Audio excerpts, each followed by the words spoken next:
Hey everybody, it's Dr. Patrick here at Scotlea Hot Rods, and I'm here with the Wagon Queen Family Truckster.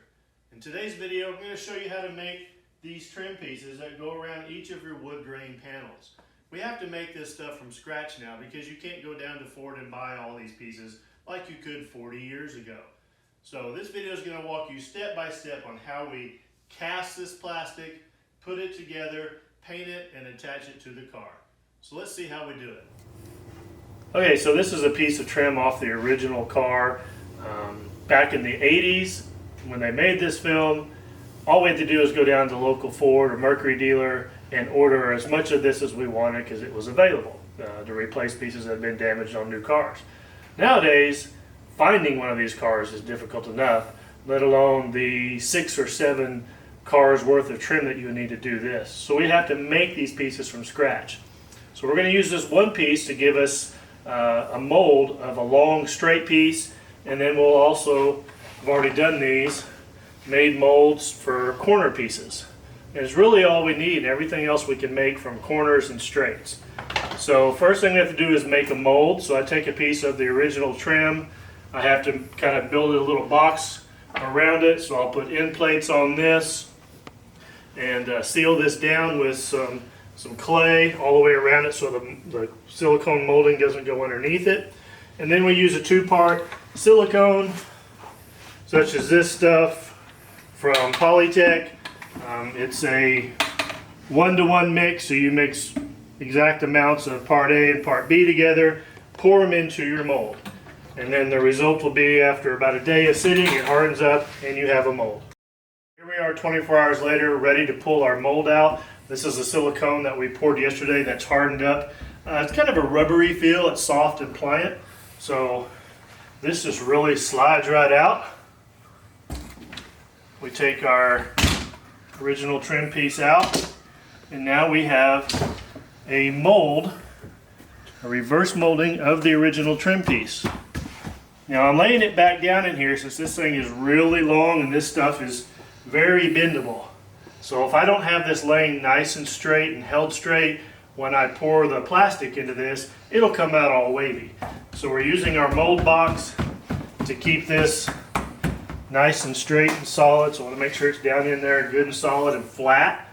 I don't want it bumpy, otherwise our new pieces will come out exactly like that.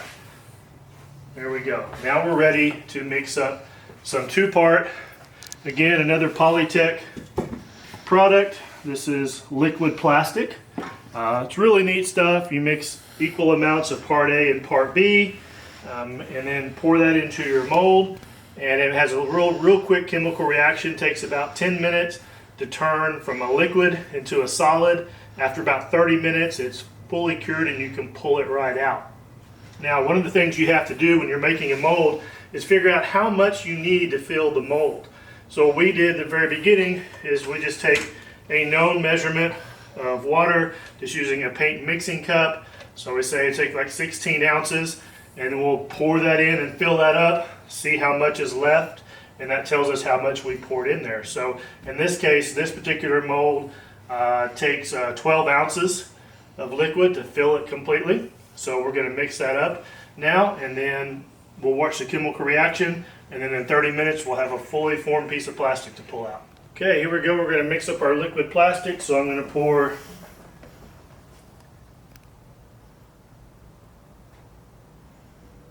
six ounces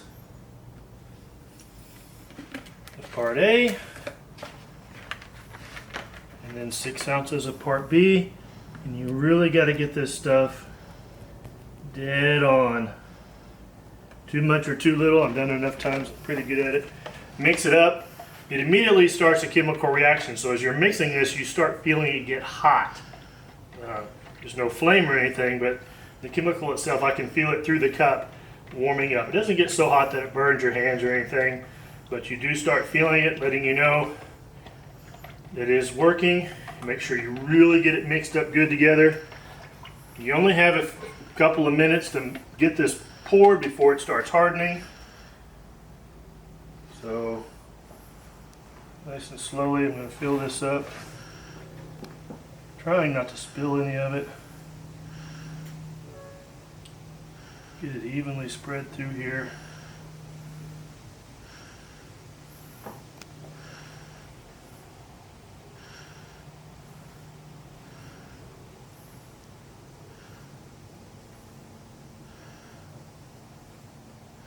Not as easy as it looks to keep a steady hand while you're pouring this stuff and not spill it. But with practice, kind of getting it down. And it only takes a few minutes and we'll start seeing a chemical reaction take place. Right now this is clear and it will quickly turn to white. Make sure we got a nice flat surface and my mold is down in here nice and flat. Always kind of paranoid and double checking that. So now we just wait. You can go off and do something else. You got about 30 minutes until this is completely hardened, and then you can just make. So you can make quite a few of these in one day. Every 30 minutes just pop out another one. So we'll just wait for the chemical reaction to take place. Basically it'll just start turning white in the middle and it'll real quickly just kind of flash to a white color. The edges take a little bit longer to get all the way out there, but then it's hard. It's one of those neat things. Two liquids make a solid.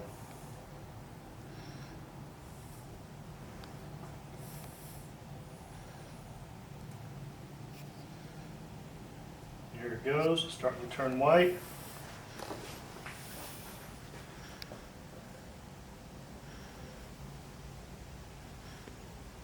You're seeing this in real time, and we're not fast forwarding or speeding up the film.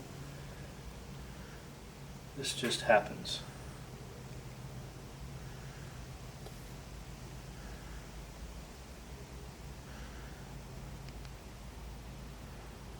It is giving off a little bit of heat. You put your hand over it, you can feel the heat coming off of it.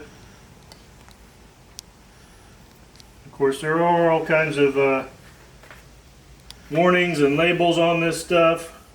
You know, if you get any on you, should wash your hands. We should be wearing eye protection and coats and gloves and stuff if you're not very careful with it. But I've spilled some on my fingers and it's hardened on my fingers and it just pops right off.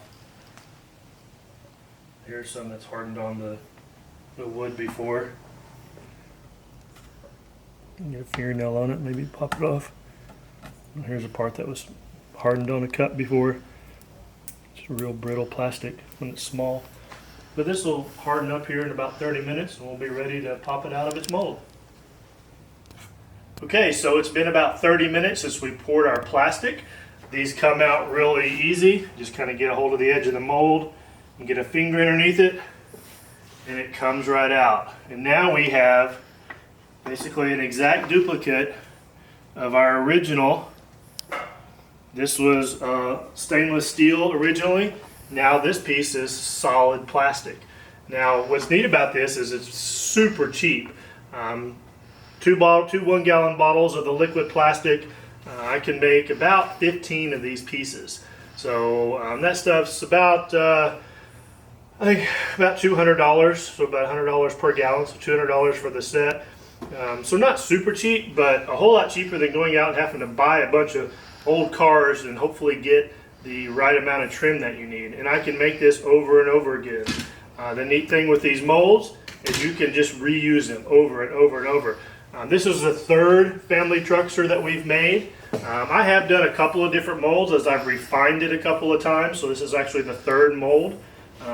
But we can, now that we've got this process down, I can keep making this. If they ever get to where they're too sticky in here, then we use a little bit of this releasing agent, again by Polytech. Spread it on there, allows the mold to last even longer. So after about 15 pulls, we add a little bit of that, kind of brush it on there, then we can get another 10 or 12, brush a little bit more. So they're almost limitless in how many pieces you can get out of one. Again, super easy way to make all the pieces that you will need. And you see we pulled quite a few pieces out of this one already, plus the ones we've made for a couple of cars. Okay, so here we are with our family truckster. All of the wood grain panels on this car have to have this trim. That's why we've been making all this. there are 11 panels that we have to make trim for. It's a lot of trim.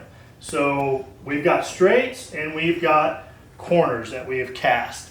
Now what we have to do for each piece is go in and basically make like a picture frame that fits all this together and comes out with a nice solid piece.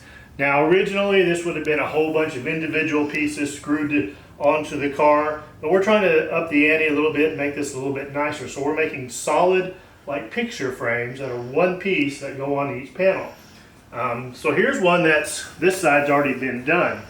As you see, this is actually one piece of trim made up of 4 corners and 4 straights. And you'll notice that there are bends in this stuff. The neat thing about this plastic is that it is a little bit flexible and pliable. It's pretty solid, it doesn't break very easily, but you can heat this stuff up and then bend it. And I will show you here momentarily how we make this. This is probably the most dramatically bent piece on the car, on the hood. And we made that from what started out as a straight piece. So we will heat this up and then just apply a little pressure to bend it. And then when you cool it, it stays in that position from then on, unless you heat it up and change it again. So on this particular piece, we've got 4 corners, 4 straights, and there's 2 bends, one in the front and one in the back. The back's not much of a bend, but it's just a little bit, but that makes it fit real nice. So other things that we can do, like here's another trim piece that goes on the back door. And you can see this was a straight piece that I built a little jig for, applied heat with the heat gun, and then slowly bent it to fit the shape of the car. And then when you quench it and cool it down, it stays that way. Now, the interesting part about how do we keep all of this together? Well, you can see there's very little lines showing on this, and we don't just butt glue them together on the butt ends of each one. We actually glue them together in large segments. So we'll take a air sander and kind of notch out each piece and then lay them down, hold them together with a couple of clamps, and fill that in with a 2-part epoxy. Let it sit overnight to harden, and then hand sand these down to when they're done, you won't be able to, you can see just that line of where it's glued then, but once we paint them, as in this piece, here's another piece here, those lines pretty much go away where you can't tell, especially from a few feet apart. Now this particular part is going to end up right here on the car. It will get put on with a double-sided adhesive tape, just like the factory does on trim nowadays. And this one has already been painted. So the next step after we put all these together is to paint them. And the painting process is a wood grain. These pieces over the wheel wells are the factory pieces that came with the car. This was the only factory piece of trim that we actually retained. So these are stainless steel painted as wood grain. And the next step we'll show you is how do we achieve that wood grain look on stainless steel and on plastic. Okay, we're back and we're ready to do some wood graining. So we did 2 coats of our base color. We let those dry most of the day, so they're good and solid now. And now we're ready to put some color onto this and kind of change it up a little bit.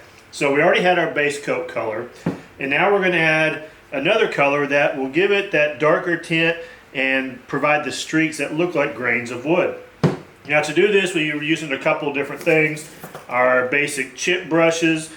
We use these versus a very nice brush because they've got very frazzled ends and the strands are just kind of all over the place. They look like a worn out brush. We don't want a nice smooth pattern on this. We want it to be kind of all over the place and have some streaks in it, because wood is, not just a nice steady pattern. It's kind of just wherever. And for that, we're also going to be using this little, sweep up brush. We've already done it a couple times, and the reason we use this is because it's very stiff, very coarse, not a whole lot of bristles, and part of this process is taking paint off. And this is great for doing that and doing it in a very irregular pattern. Then we're going to be able to use this little towel here to kind of mark some of that, wipe some of that off of our brush. So we're going to start with our dark color. And we have to do this in small sections because this paint dries pretty quickly and you don't want to have to start all over. So we'll do about 12-18 inches at a time. So we're going to take our brush and we're actually going to put a pretty good kind of coat on it. We're not trying to get total coverage. Just getting some paint on there. So it looks kind of like I painted the whole thing. And now comes a wood graining. I take my little sweeping brush and I wipe that off. Get the paint off my brush. Kind of move the brush around in different patterns, different directions. Doing this actually helps dry the paint quickly. After just a few seconds, not much more comes off. Put some pressure into it. I don't want to scrape the paint off, but I want to get quite a bit of that red paint that we just painted off of it. Alright, so did that. Move on to the next section. See, that's totally changed the color of this. We're actually going to go back over this with the original color and blend them in and scrape it off as well. So here we go with a little bit more of this. Apply this kind of reddish color. Quickly scrape that off. Kind of like to go back over the areas that I've already been so they kind of blend. Doesn't look like I've done different sections all together. We'll go ahead and get to the end of this and we'll go back over with our original color. We'll finish this little piece here. Again, not a whole lot of paint. A lot of this is going to come right back off. There we go. Get that kind of wood grain look to it. Go back over this. Pull some of that off too. You do want to try and get it uniform as you're going along. Alright, so now I've got that color on. Now I'm going to go back with just a little bit, just barely dip my brush in there with the original base color. And then I'm going to very lightly put that on. I don't want to coat this one on. I just want to kind of get it, kind of almost dabbing it around. Not trying to cover any certain area. Go back to my sweeping brush. Sweep that back and forth. Kind of spreads it out. Now we're starting to get that wood grain look. You kind of have to just do this a little bit at a time. If you get an area that looks real red or doesn't look like quite what you want, some marvelous thing about this paint, you can just do it over and over and over. If you need to actually start completely from scratch, you can do that too. Here I am just kind of putting some pressure on it. Now I'm starting to get some wood grain look. A little too much of the tan right there, so a little hard on that one. Now we're starting to get it. A little bit more of the tan. See where we started. I'm going to brush a little bit more on this time. See how this is going to cover. I want to cover it completely, like I said. Wiping that in, wiping it off.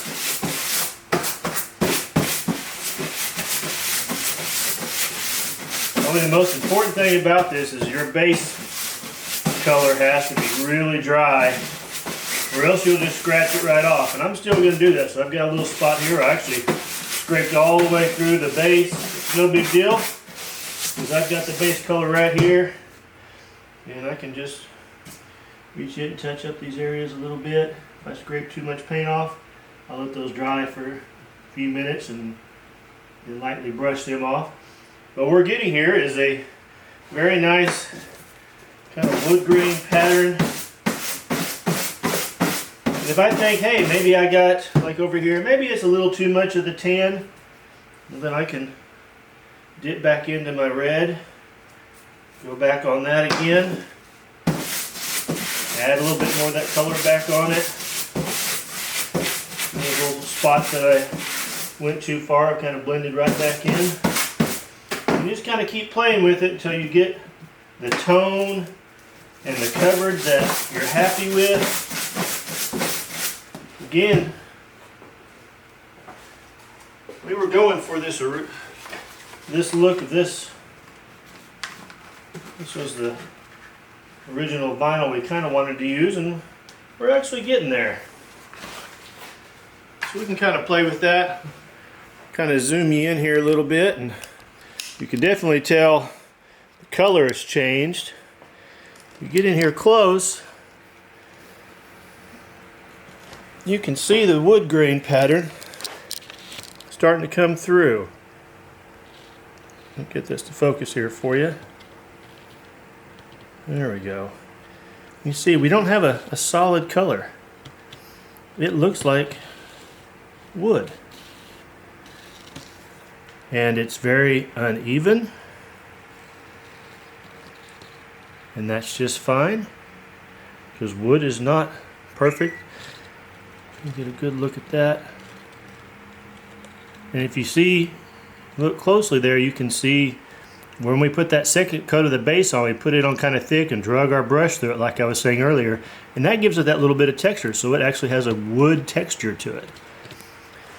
So we're going to continue this with this whole piece now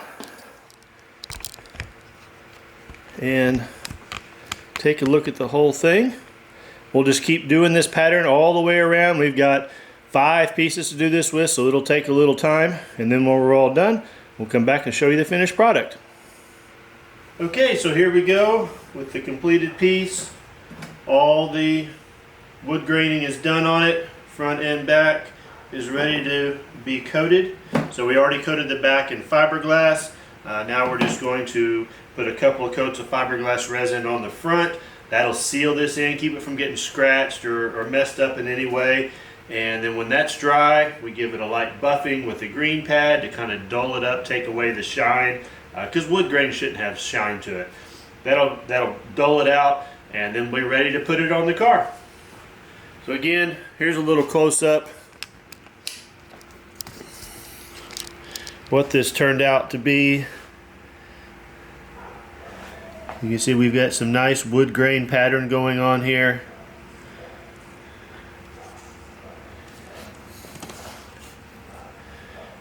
All 5 pieces are ready. There's 2 more there, 2 more on the bench. So let's complete one side plus half the hood. Then we get it on the car. Stay tuned.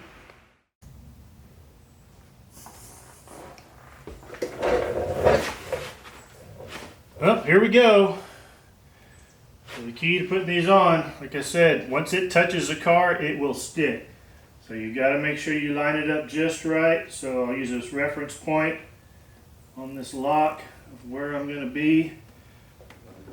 See, it's already trying to stick to the car before I get it lined up just right. See how hard that is? It sticks. Like that. Just takes a little pressure. Any slight curves, like around this door edge right here, not a problem. It is on the car. I wanted to pull that off. Even if I tried to move it a little bit, it is stuck. But it's good. Little percussive adjustment right there. That spot got a little bit low, but I think that'll work. It is on there. All right. 1 down, 4 more to go, and this car will be done.